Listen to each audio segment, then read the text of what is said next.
The United States just passed its own bill to reinforce international measures to slash North Korea's export revenue and cap its oil imports.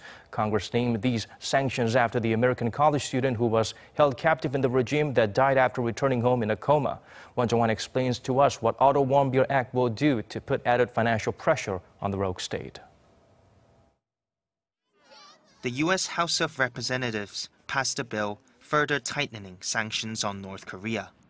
The Otto Warmbier North Korea Nuclear Sanctions Act, which was passed in a 415-2 vote on Tuesday, aims to cut off North Korea's links to the global financial system and to tighten sanctions on the regime. The act will prohibit aid from international financial institutions for countries which do not implement UN Security Council sanctions against North Korea, and act as an effective secondary boycott to tackle foreign companies which are subject to US financial sanctions.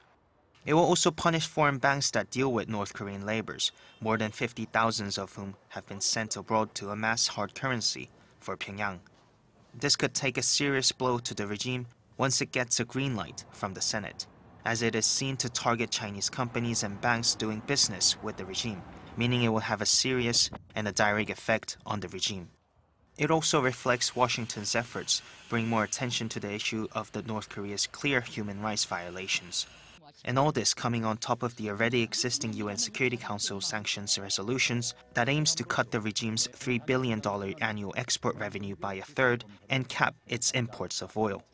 The legislation has been named after Otto Warmbier, a 22-year-old American student who was imprisoned for taking down a propaganda poster during his trip to Pyongyang, and who later died after being returned to the U.S. in a comatose state in June. Jung-hwan, Arirang News.